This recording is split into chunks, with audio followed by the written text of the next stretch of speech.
Change and disruption is a constant today.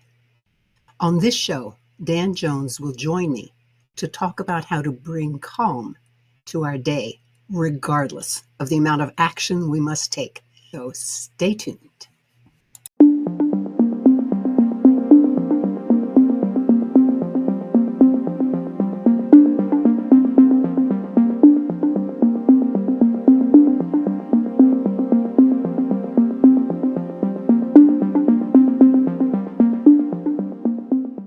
I'm Madelyn Blair, and this is Unlocked, a show all about activating the resilient leader in you.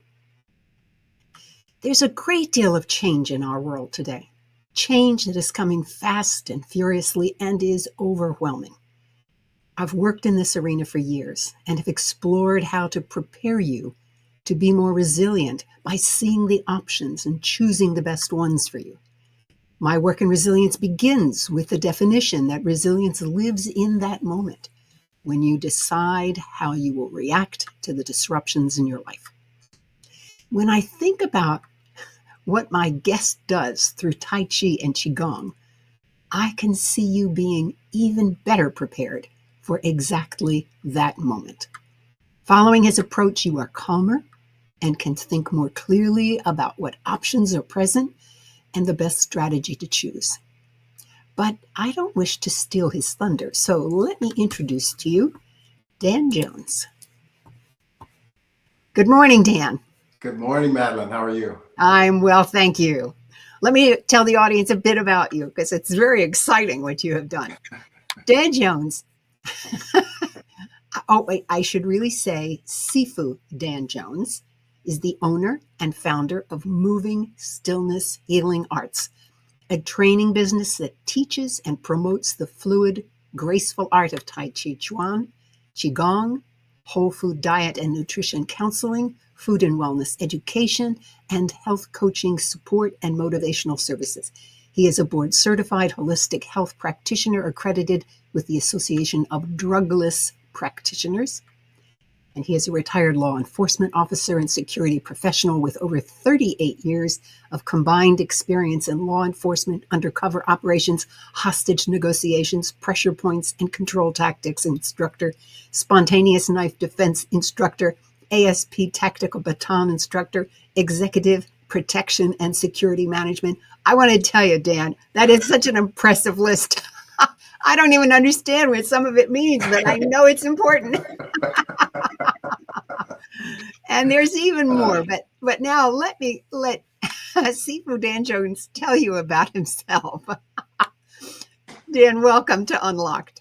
Thank you. Thank you for having me here. Oh, you're Great so to be here.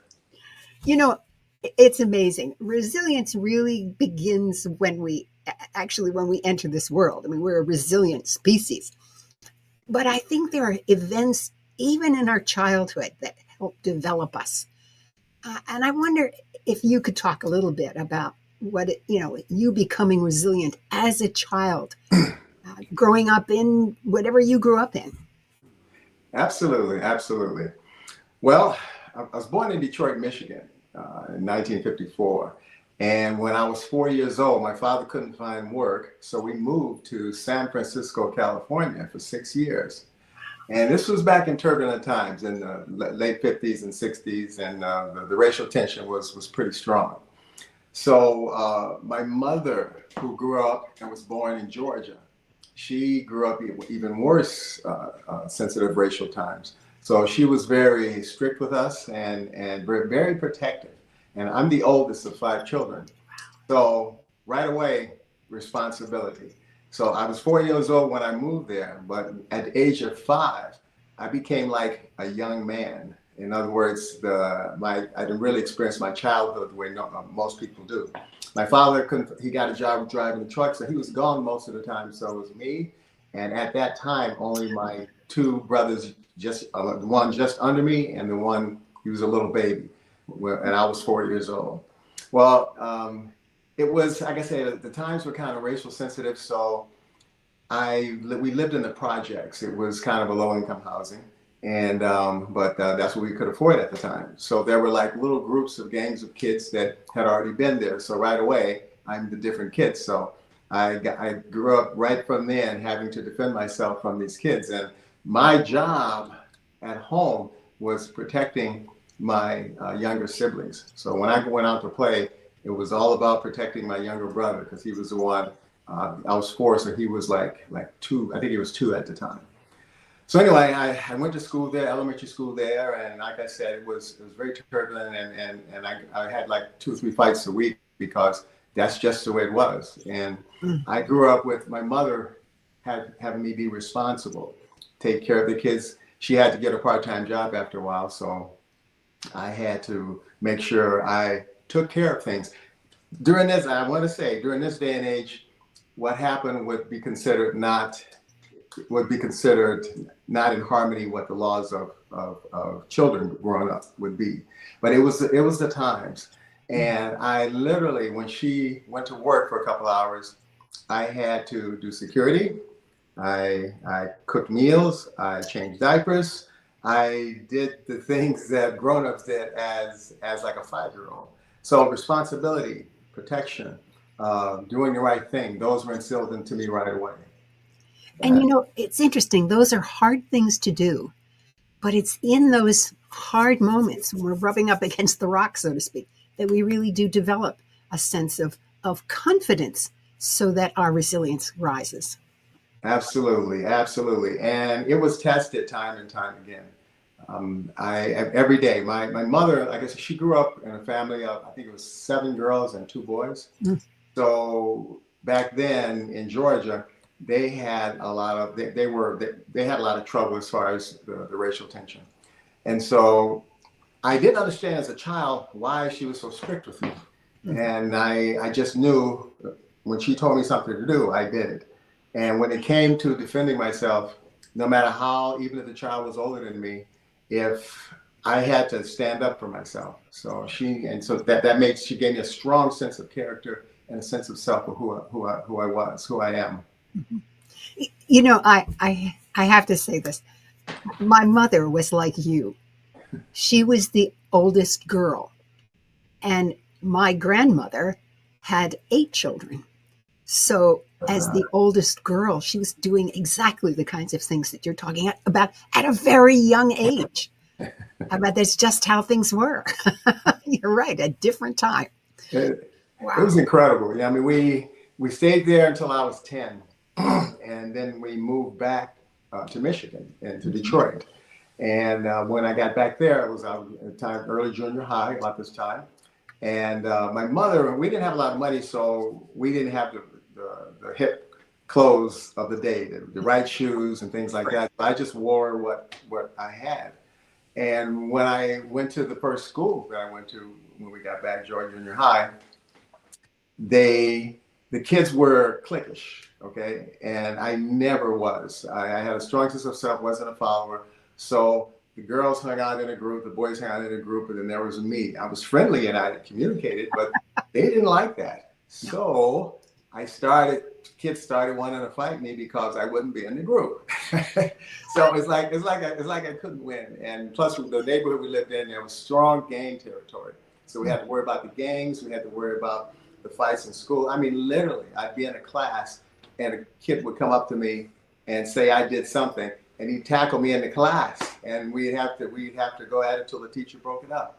And then after that, if the person was in a gang, then for about a week to 10 days, I had to go a different route home because 7 kids would be waiting for me on the corner to jump me. And I knew it. I'd just go through the alley, go through the back. And after about 7 days, 10 days, then they would let it go. And then you could see them, everything was okay. But people say, how did you grow up like that? Well, that's the way it was. So there's things you did and things that you didn't do. And my mother's strict hold on how we conducted ourselves and security and being aware, that's been with me my whole life. Wow. Now, how did she teach you that aspect of awareness? Because I think that is very hard for children to learn because your mind is looking all over the place. Yes, it is. Well, it was like there was no debate. You did this, you didn't do this. As far as you came home straight from school, no talking to strangers. you did what you're supposed to do, when you respected adults. I mean, all those types of things. And I listened. And I really didn't have a lot of playtime. Then in school you had some, but when I was at home, it was about responsibility. I mean, she let us go out and play, but you just never know when things are going to happen. Wow. Wow. It's bringing up some things even from my life, and I'm thinking, well, okay. That responsibility thing, that's the one that really, really gets me. That and respecting elders. That was big, big, big in my life. And I think that's probably part of what created the resilience in me, because that was, you had to push against those things. Yeah. Yes, you did. And they say that, I've heard that from a scientific perspective, your personality traits are usually in place by about 7 years old. So I was developing all these things at 7 years old, and they stick with you. My whole childhood in San Francisco, and when I came back to Michigan, now I'm 10 years old. So you're older, and there's different things that start to happen. A lot of things were the same, but as far as being in a group and your own how you conducted yourself, what you determined was right or wrong, was not determined by you, it was determined by the group. But with me, it had been very inundated into me by my parents, especially my mother, my whole life. And so they couldn't shake that. It's great. Well, we recently had Michelle Borba on, Dr. Michelle Borba, who does a lot of research on the resilience of children, and this aspect of integrity, she called it. When she met young people that were resilient, they had integrity, and what you were describing to me is integrity. That's well, deeply informed in you, so that the world doesn't shake it. Yeah. Yeah. Well, I think we ought to talk about ActiveCalm, because I'm so excited for people to understand more about that. But thank you so much for that background. It really is helpful to me, and I hope to our audience. So explain what you mean by ActiveCalm and how it came about. Okay, ActiveCalm. They say that from science says that 95% of what we do is from our subconscious mind, from an habitual, repetitive habits that we do from the time we get up throughout the day, at work, at home, and we just are programmed to do it. So change is really hard. Now, being a law enforcement officer, that was why I started Tai Chi. I was graduated from the State Police Academy in '78, and within a year I was undercover. So that extreme stress, I was doing other martial arts, more external, external martial arts, lifting weights, things like that. But I wasn't balancing it with the internal side. And that's when I understood the balance between the internal, external, the mind, the body, the physical, and relaxation, So I started Tai Chi, moving mindful meditation. And through moving mindful meditation, I used to have nightmares. About 2 months into it, I had nightmares. So when the nightmares started to subside within days of doing the Tai Chi, Chuan, and Qigong, and the breathing exercises.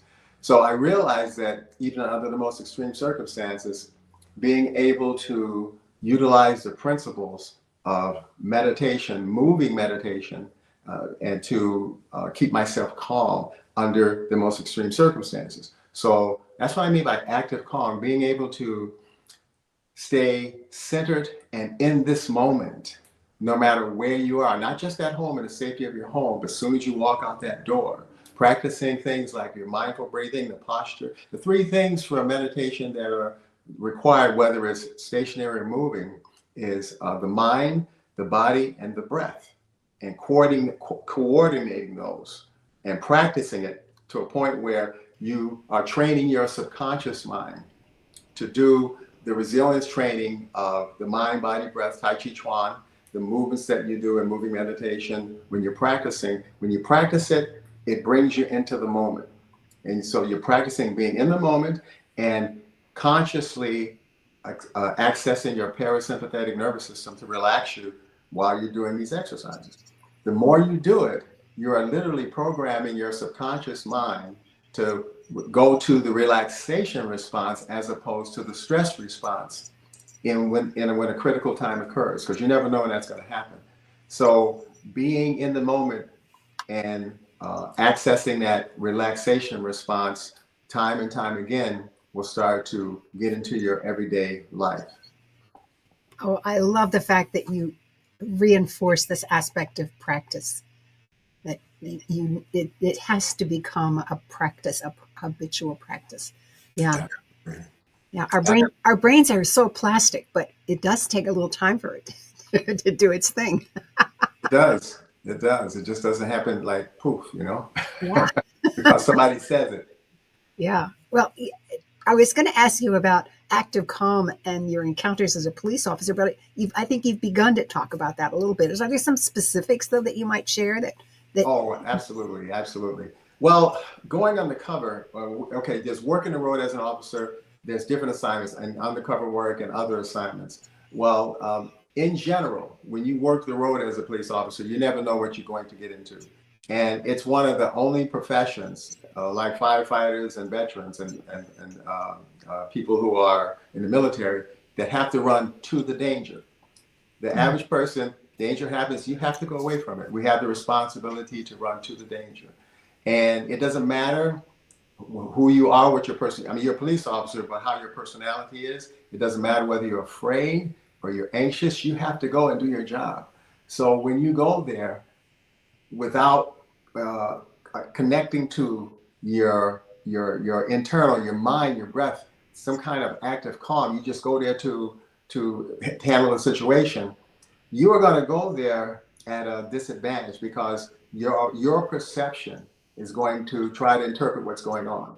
And as we know, as many people as there are, there's different perceptions depending on that person, even your siblings. So depending on what kind of officer you are, what your background is, you are perceiving what you appear to be how it's actually happening. But everybody who's involved, they have different perceptions. So when the two come together, you try to deal with the situation because you have to. But when you don't apply the principles and the training of ActiveCalm, then you are subject to the emotional responses of the people who called you. So you get there and all of a sudden you get angry. And the first thing you want to do is arrest somebody. And that's not the way to go. But a lot of officers, they're just doing their job, but they get their parasympathetic nervous system triggers right away. So they become what I call a participant, an active participant, even though they're trying to deal with the situation. When you apply mind, body, breath, and practice the principles of ActiveCalm, your mind or your thought process splits into participant observer. In other words, everything creates its opposite. So when you get caught up in the situation, even though you're there to take care of it, if your emotions take over, then you are 100% participant. You get involved, you make mistakes, but all you do is apply the handcuffs, take them away. When you apply and practice ActiveCalm, say like 80% of your body is participating, but 20% is an observer and it's watching you. You're watching yourself. And so that's like a control valve to keep you under control and not lose control and be connected to what you're there for. What you're there for. So that's the best way I can describe that. And with that, you make less mistakes and you make conscious, very good decisions. And you're able, quite often, you can resolve the situation without having to lay hands on somebody or take them to jail. And that was always my goal. I really appreciate this expanded description of your situation because I'm sitting here thinking to myself, but there are situations in business where you walk into a meeting and somebody is angry. And maybe they're a subordinate to you, and why are you angry at me? I'm just doing my job, and you can get caught in that same kind of non-thinking mode, as you call it, emotion takes over, and it's those moments where you're right. You just have to stop and say, okay, that person may be angry at me, but acting as if they're angry at me, but maybe they're not angry at me. Maybe they're angry at something else. Yes. So let me explore. This is great. I practice lifestyle Tai Chi and I teach lifestyle Tai Chi. In other words, make it a part of your life. And I don't just have people follow and just follow me in everything. I try to help them learn on different multiple sensory input levels, visually, audibly, and physically. They're doing it, they're watching me, and they're feeling it. And I explain what's going on, so we get involved on different levels, and that helps you to have a better understanding. Combining coordinated mind, body, breath right from the beginning, even if you don't know what you're doing, and somebody is like holding your hand, putting you in the postures, helping you to get in the right, utilize the right Tai Chi principles in the right posture. You start to breathe, and guess what? Within minutes, you will feel the relaxation. It makes it so accessible. TC Triple MRT, Tai Chi Moving Mindfulness Meditation Resilience Training. There we go, TC Triple MRT, easier to say. That is the foundation of it. When I developed it, it was for people with extreme PTSD, diagnosed, whether they're military, wounded warriors, first responders, and they can't do the traditional way of training. So I had to do something to help them make it more accessible more quickly. So posture, coordinated breath, and me coaching them, talking them through every aspect of the movement. So that took some of that pressure off of them while they were doing the movements. And the gross motor patterns, bringing energy, movements where you're bringing the palms toward the body, bringing things up from the earth into the body. And they were able to do that even under extreme PTSD circumstances. And without probably, I'll just to be fair, maybe 95% of the time, more like 98% of the time, you would have like soldiers who have been wounded, some of them with missing limbs. They start saying things like, "This is the first time my mind has quieted so that I can think properly. I feel this energy flowing through me." And within an hour's class, you have all these different people telling you all these things, and it just really gets to you. So that's how I framed the whole program. But now when I teach it, I use it for all different populations. I still do a lot with the military and with first responders, but all populations, even children. Recently I did a Grounds for Thought on a book called Breathe by James Nestor. You know it, I'm sure. I know it, yes. and there is one exercise that he says in there, describes in there, I should say, where you breathe in slowly to the count of 5, and you breathe out slowly to the count of 5. And I have been using that. I mean, just that one thing, not the hands or the body, nothing, just the breathing. And it's remarkable how it shifts. It just, I don't know whether it distracts your mind or what it does, but it's very powerful, very powerful. Now, let me just say this to the audience. We are going to be demonstrating some of these things when we get to the end of our conversation. Yes? Yeah, yes. Okay.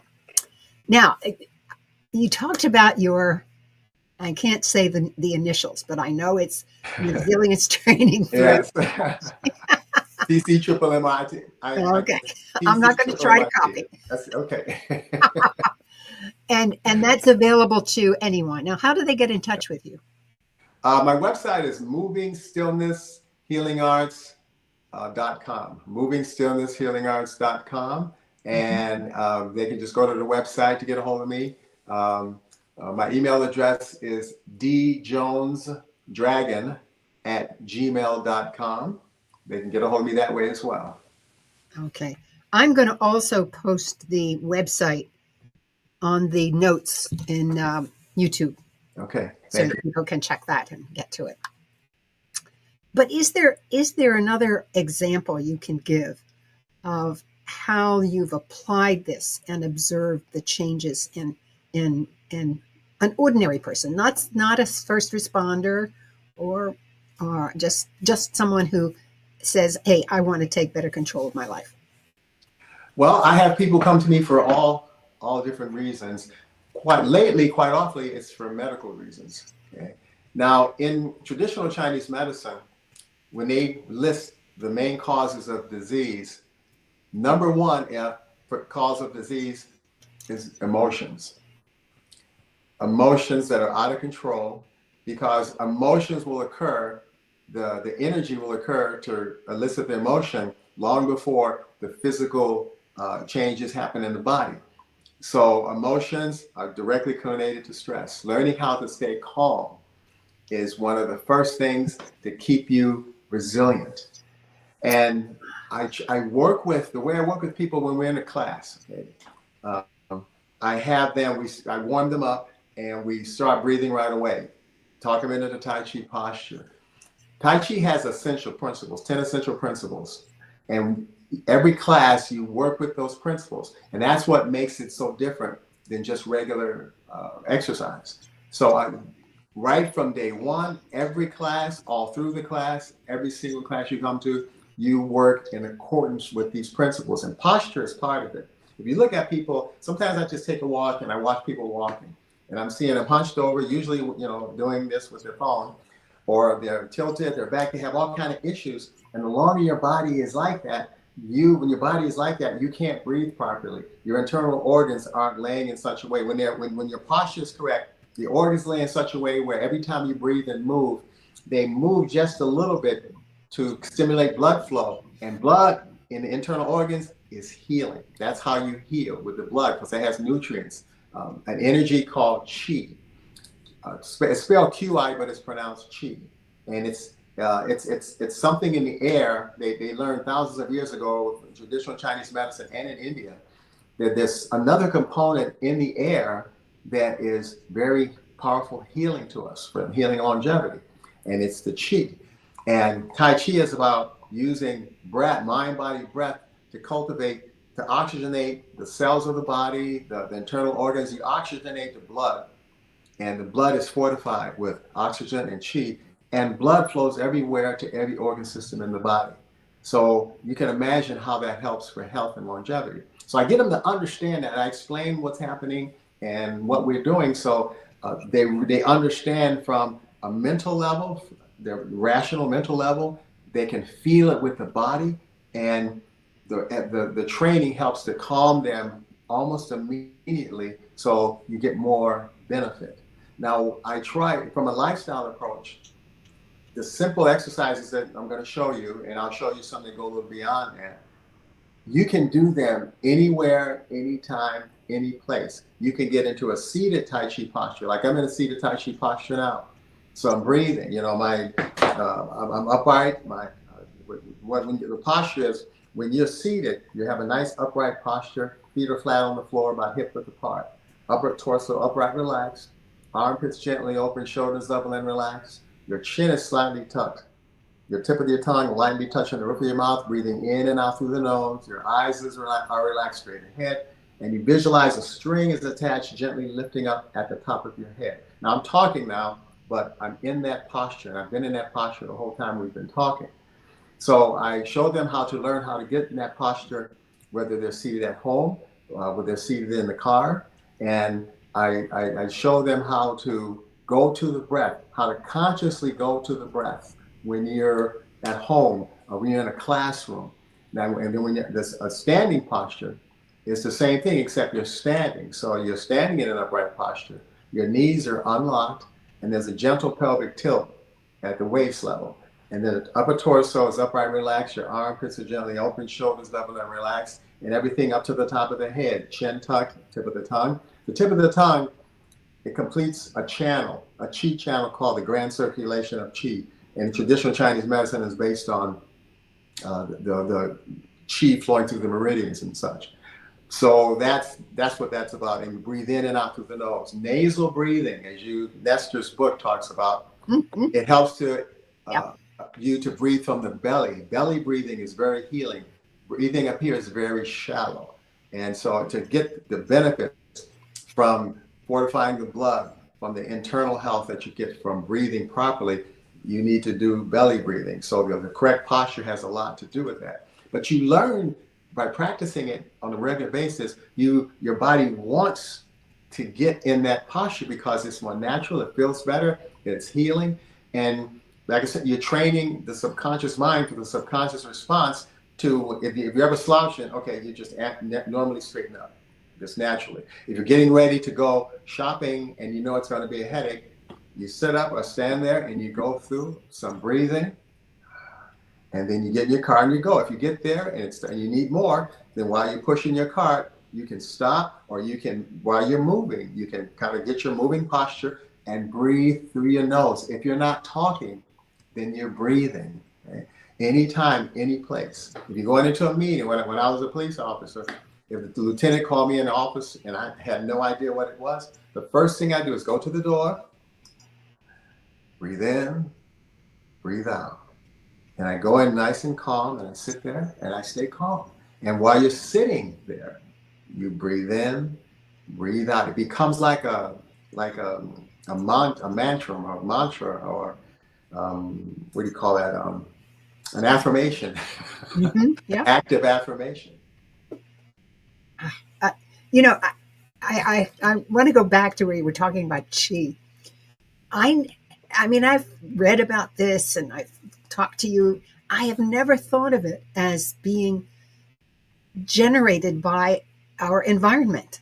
I always thought that the chi is coming from us, but it's coming from the environment. And I will tell you, I visit Alaska fairly often, mainly because my daughter and grandson live there. Mm-hmm.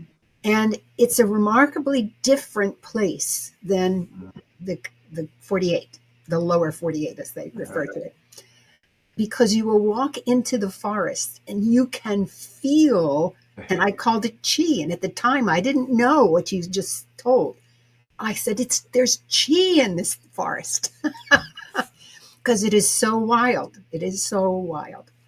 There's chi around you all the time. Yeah. I mean, it's in the air you breathe, even in your home. I mean, you open doors, the chi is there. When you go outside, you can feel it's expansive. You can feel the chi from being outdoors in your neighborhood. You go to the ocean. When you really are aware, and the idea is to be mindful and notice. Noticing is a part of ActiveCalm, noticing. And when you go to the ocean and you breathe and take in the chi of the ocean, that feels amazing. Or of the sky, of the earth. It surrounds you. It's within you. When you're born with chi. The more chi you have, the more healthier you are, the more longevity you have. When the chi is diminished, then it weakens the immune system, and that's when we're subject to all different types of illnesses and stuff. But make it a part of who you are. You don't have to break into a Tai Chi form like in the middle of a store. But when you're standing there and you're looking at something and you're even pushing that cart, Tai Chi, because it's moving, it helps you to be able to mindfully place that tip of the tongue on the roof of the mouth and breathe through the belly while you're pushing the cart. If nobody's talking to you, just keep breathing, reading, doing whatever you're doing, looking at a can, okay, I'm gonna buy this. But as soon as somebody talks, then you talk. But when you're not talking, you're mindfully breathing. And it's the mindful part, being in the moment. Most of us live either in the past or the future. In the past, you never move forward because you're going back about how things used to be. In the future, it hasn't happened yet. So you worry about something that's not here yet, and you focus on the future while the present is going by, passing you by. Being in the moment, that's one of the major things that moving mindfulness meditation does, is teach you how to be in the moment no matter where you're at, no matter what you're doing. And being aware of your breath. If it's just a normal breath, breathe through the nose. We become a nation of a society of mouth breathers. And in Nestor's book, as you were talking about, It explains how nasal breathing is healing. Mouth breathing, unfortunately, that's all you do. It's very shallow, and the breathing helps you to get that chi into the blood and allow to fortify the blood to flow through all of the meridians, but also every organ, tissue, bone, everything in the body to rejuvenate it.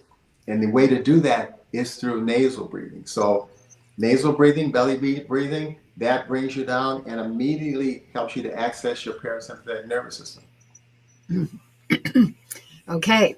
Well, I'm just you're reinforcing all the habits that I was learning about in reading Nestor's book.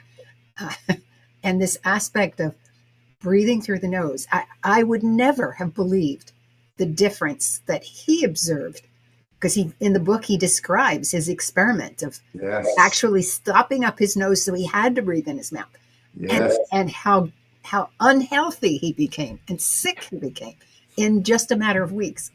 Ah, this is wonderful. This is wonderful. Okay, I have a feeling that we've got a lot of time left, but still, I think it'd be really great to move into some of the demonstration. And you know what, Dan? What we can do is you take your time, and when you feel we've come to a natural break point, then we can continue this conversation. But I think probably the audience is interested in taking this and doing it. And I'm going to apologize for taking me off screen because my camera won't show me. So Oh, we're okay. going to let everybody watch you. Okay.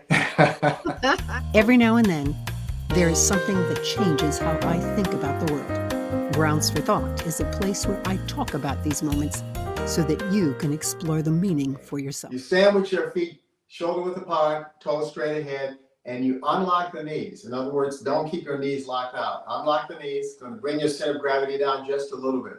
And what that does, you have acupuncture points in the bottoms of your feet. If this is the bottom of your foot, right here at the ball of the foot, right in the middle, there's a point called the kidney point or the bubbling well. And when you stand and move, it stimulates that and it draws up chi from the earth. You get chi from the earth, from surrounding you, chi from above, what you eat, what you drink. So, feet flat, knees unlocked. I'm going to turn sideways here. This is called a pelvic tilt. What you're going to do is rotate this whole waist region, maintain an upright posture, and rotate the waist gently forward.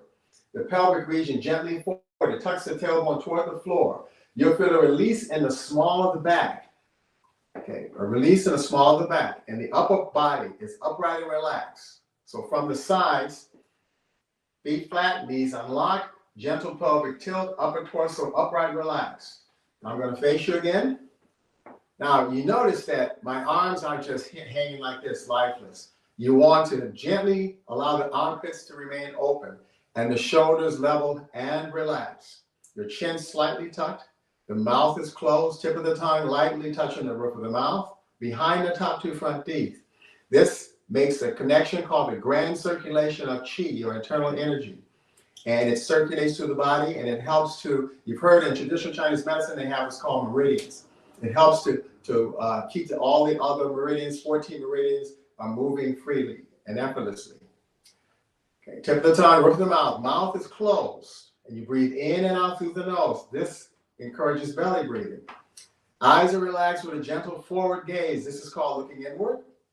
And visualize at the top of your head, there's a string attached, gently lifting upward. So in this posture, your chi is now flowing freely. Now we're going to do simple exercises, some Tai Chi movements. I want you to slowly turn the palms forward.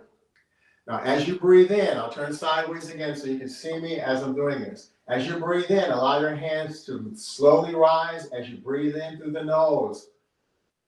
As you turn the palms down, you breathe out, pressing down. Breathe in. I call this grounding the chi, in and out the nose.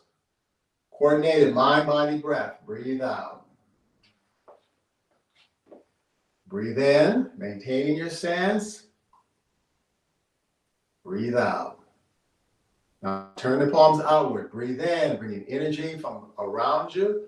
Bring it into the center. Breathe out. Pressing down. And when you get to the waist, you circle the waist. Breathe in. Point the fingertips down. Breathe out. Connecting to the earth. Breathe in. Breathe out. Breathe in. Breathe out. One more time. Breathe in. Breathe out. Breathe in. And breathe out. Maintaining that stance. Now we're going to start to move. We're going to be turning, shifting, and pivoting. Okay?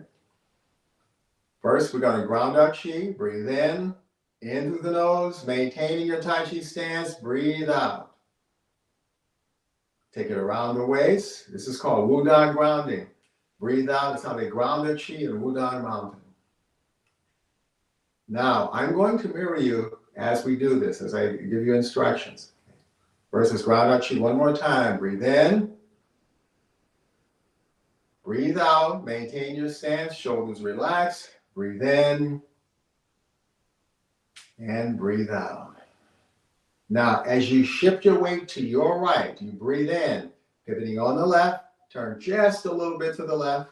As you shift forward, breathe out, and only go about 60%, your knee to the big toe. You don't want to shift too far. You shift back, breathe in. You shift forward, breathe out. Breathe in. Breathe out, maintaining your Tai Chi stance.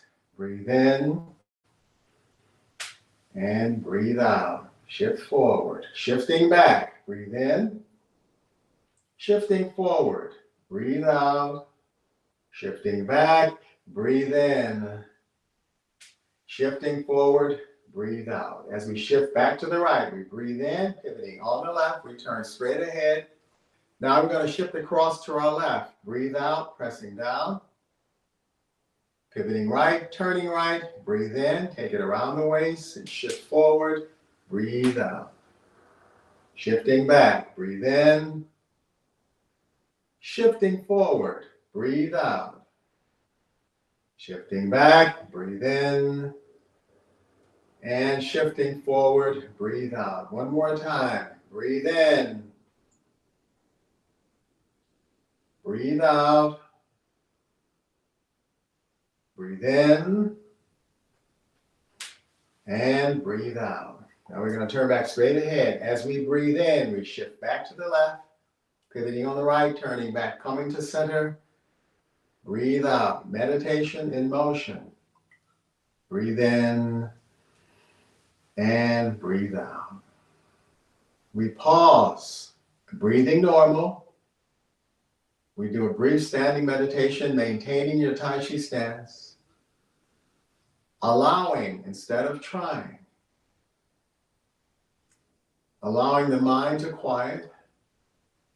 Allowing the body to relax. Breathing normal through the nose. Maintaining your Tai Chi stance.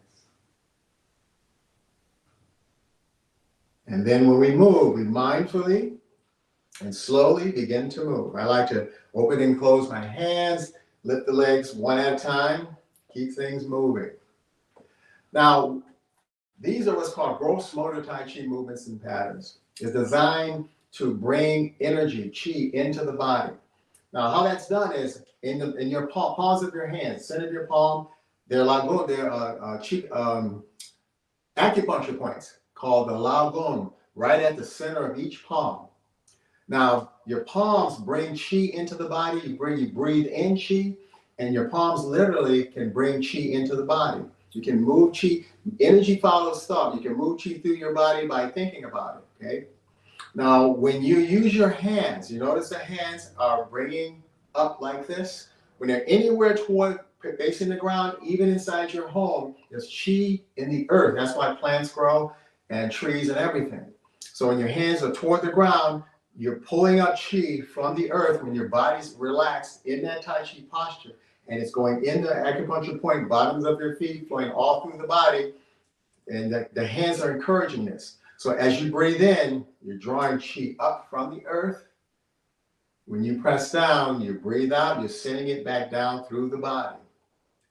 As you circle the hands around front, there's chi around you. You breathe in, drawing the chi into those acupuncture points, encouraging the chi to come into the body.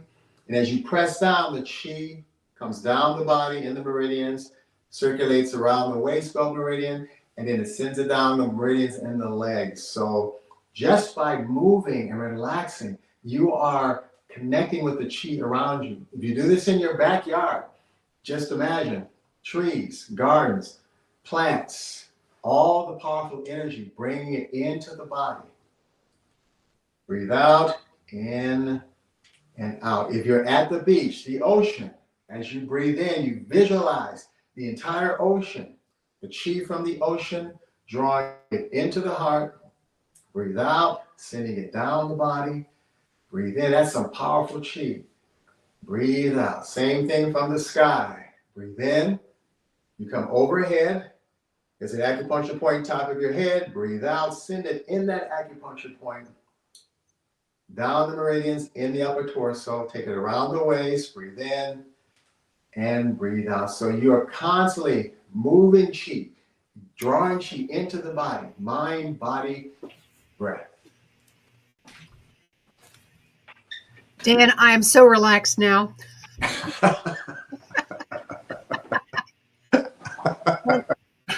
And, you know, as I mentioned earlier, that this was the first time I recognized that she was coming from the universe. I mean, everything around us. And it reminded me of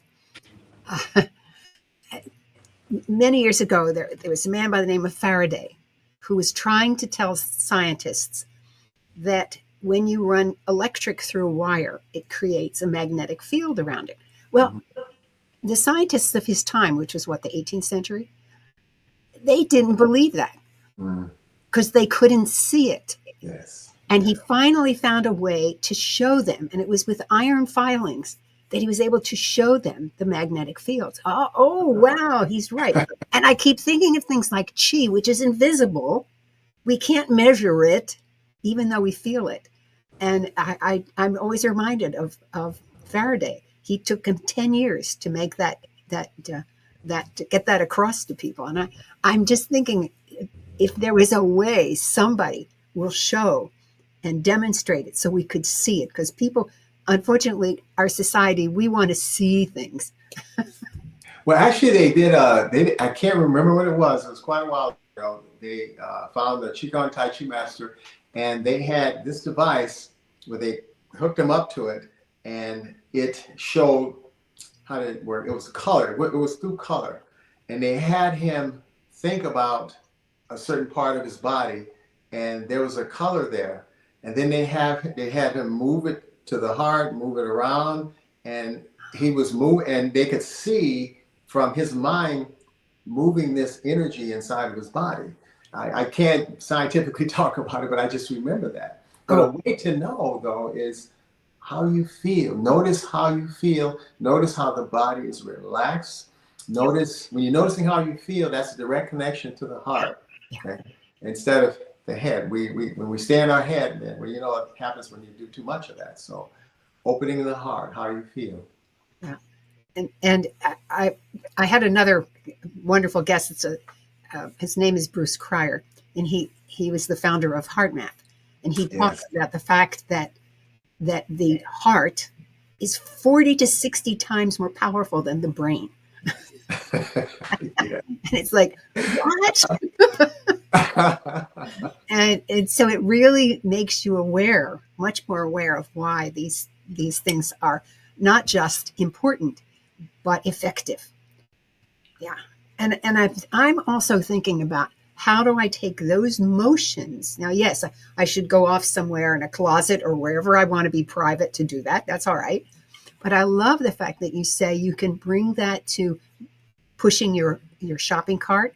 I can see doing that in a meeting, because I can simply sit more differently, more consciously. Absolutely. And the breathing is, of course, always possible. Yeah. And the challenge will be to stop talking so that you can breathe through your nose. Well, and to make it a habit, that takes practice to develop the habit. And also, when you, as you saw, just in that short amount of time, you can feel how you relax. The relaxation, you can lower your blood pressure right away. Yeah. Right away. So it doesn't take a long time. The main thing is the principles of Tai Chi. About 6 of those principles are talking you into the stance. And then how you move, how you combine the body, mind, breath. And if you're in a public place, you don't have to, all you have to do is just, whatever you're doing, wherever your hands are, just adjust your posture. Nobody else knows. Yeah. And then breathe in and out through your nose. Nice long breaths. And then when it's time for you to talk to the cashier, now you're talking. So we're going to have to do a paradigm shift with all the electronics that we have, and we need to know by using body, mind, breath, and connecting with your heart. Obviously, you have to be able to. It's a combination of the two. But somebody once told me that a heart is your direct connection, to the divine, and in order to, the heart energy connected to how you feel, that has a lot to do, everything to do with your emotions. And when your emotions are out of balance, like a lot of our emotions are, and it happens over time every day, then eventually something that's not physical changes. And then you start to, your chi gets diminished. And when the chi is diminished, your immune system takes a hit, and now you're open to all kinds of things that can affect your health. But breathing, they say, what do I do? Breathe, body, mind, breath. It sounds simple, and it's not hard to do. What's hard is doing it and making it a part of your lifestyle. It's not a complicated thing. Right. Well, I think the first thing is to remember. Then it's a choice, and then you have to do it. Yeah. You can schedule it in the beginning, and if you have Yes. a morning routine, do some breathing exercises. Do a half a dozen, get in the posture, do breathing, do some basic movements, or just stand in a nice, relaxed, upright posture or seated posture and go through your mindful breathing. And you can place one hand on the belly and just, or two hands on the belly, and allow, just feel the belly as it rises as you breathe in, and it falls as you breathe out. And just do 6, 12, whatever you're comfortable with, and get up, stretch, shake it out, go and do what you're going to do. And then the next time you think about it, then wherever you are, whether you're standing, just acquire your standing posture and do your breathing. If you're sitting, acquire your upright posture and do your breathing. And eventually it'll become a natural part of your everyday life. You have to start, though, with just that. You just have to start. Yes. Well, maybe you've just said them, but I want to give you the chance. Any final words? How can people, well, we talked about how they can get in touch with you, and it's movingstillnesshealingarts.com. Mm-hmm. But any final words that you want to share with our amazing audience? One of the amazing things that I realized about ActiveCalm is it has to do with allowing instead of trying.